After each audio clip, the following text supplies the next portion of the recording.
So the Trade Promotion Authority passed the Senate yesterday with a vote of 60 to 37. That would, of course, allow President Obama to fast-track his trade deals through Congress, which would, of course, prevent filibusters or amendments. Trade deal, of course, being the TPP, the Trans-Pacific Partnership, which, in my opinion, and a lot of other opinions, from what we know about it, would, of course, be disastrous for the American worker and American jobs, and, of course, even issues of copyright and even state sovereignty. So this is going to the Hill. Now, Republicans successfully wooed a bloc of Democrats, led by Senator Patty Murray and Ron Wyden, to secure enough votes to get past that 60-vote threshold. Now, with that cleared, the path is now open for the Senate to take a final vote on the legislation that would be happening later today, or by the time you see this, may have already happened, and we'll, of course, have an update for you tomorrow. So, the TPA passed, okay?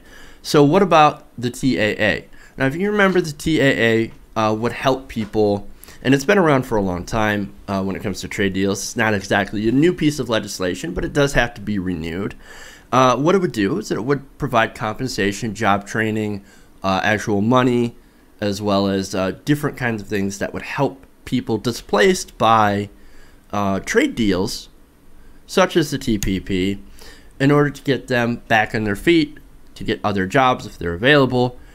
Now, one of the problems with that, I think, would be that, well, if TPP is so awesome, it's going to create so many jobs, why do you have to have TAA with it? If these trade deals are so fantastic, why do you need a guarantee in order to help people that are going to lose their jobs? It's going to create so many jobs. Why are so many jobs going to be lost? Why do people have to be compensated and retrained for jobs that they're going to lose if we're going to gain all these jobs? That's something that, you know, I've always kind of like confused me. It throws up a little bit of a red flag when it comes to some of these trade deals, but nonetheless, Democrats are in favor of the TAA. Now, if you remember, during the last vote, it happened last week, where we thought we won, well, Democrats used this tactic of voting against the TAA in order to stop the entire bill.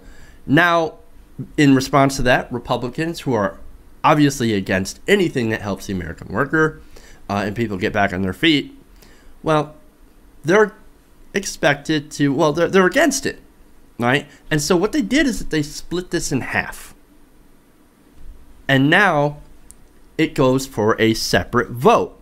Now, the fate of the TAA bill, as of right now, kind of hangs in the balance. A lot of Senate Democrats insisted that, hey, look, man, you pass the TAA, I'll pass the TPA. We're going to give Obama fast track in order to do this deal, as long as you give us TAA. It is conditional. Now, the Senate, according to the Hill, will likely pass that legislation on Wednesday. But the bill faces steeper challenges in the House, where Republicans overwhelmingly oppose it. Now, House Democrats could theoretically join Republicans to vote down TAA, which could, of course, be more procedural stuff to dare President Obama to sign this deal, which could set the deal back. Now, that's, as I said, that's procedural stuff. It's politics.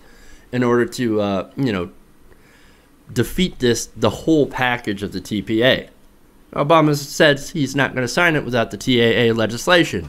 We'll see if that's what the route that they choose to take. Now, according to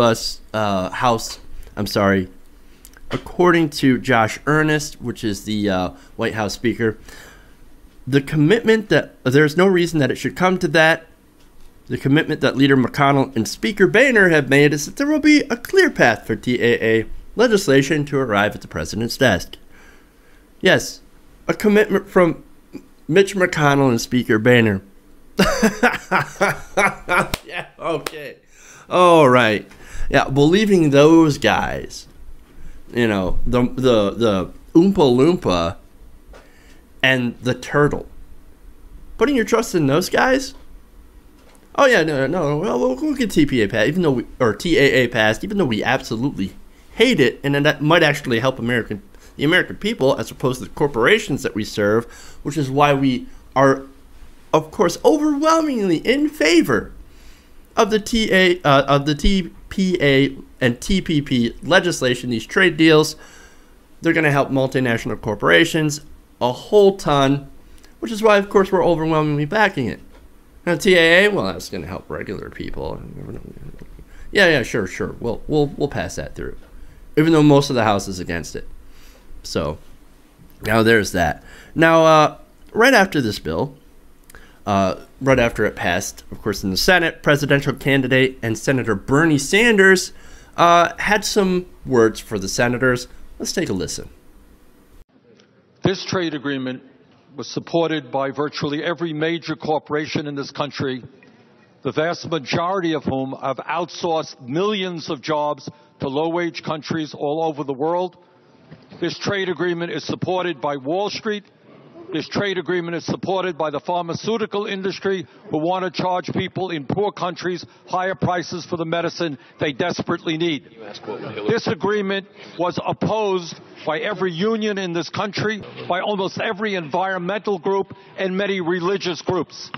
This trade agreement will continue the policies of NAFTA, CAFTA, permanent normal trade relations with China, agreements that have cost us millions of decent paying jobs. We need a new trade policy in America, a policy that represents working families and not just the big money interests. I strongly disagree with the majority leader who called this a great day for America. It is not a great day. It's a great day for the big money interests. It is absolutely he's absolutely right. This is a great day for big money interests, big corporations. As he said, labor groups, environmental groups, religious groups. That's odd how a religious group would say that. But since a lot of what we've seen from leaks and from studies of what these trade deals will do, and historically what they've done, is that they've helped widen income inequality. Now, of course, you're going to see religious groups who actually care about taking care of the poor, which is part of their mandate, in these religious groups, say, oh, of course we're going to fight against this. This is going to create more poverty. It's only going to help people whose incomes are above $88,000. It's going to help a very small group of very, very wealthy people, elite multinational corporations, at the expense of course, of American workers, as well as workers in other countries. These different trade deals, as I said, are also backed by corporations that like to send things overseas. Doing these trade deals is going to make it even easier to send jobs overseas and even more economical to send it overseas and to contract basically slave workers like in Vietnam. For example, Nike, their whole business model is based on exploiting third world workers and then shipping the shoes back to America to sell at an exorbitant price. You ever tried to buy a pair of Nike shoes? I haven't. You know why? Because I could never afford it. They're very, very expensive shoes. Made very, very, very cheaply on the backs of course, Vietnamese labor. And the TPP promises to be more of that. Oh, but no, President Obama says this is the most progressive trade deal in history. It's because we have TAA, and it's because we have a slew of protections for the workers that I'm not at liberty to name. Once again, goes back to the whole secrecy thing. If there are good provisions in there, then let us know what they are. But it always throws up a red flag when they say, oh, don't worry, trust me, guys. Trust me. I've got your best. I got your back. No, I don't trust in that. I don't trust in vagaries. We trust in actual policies.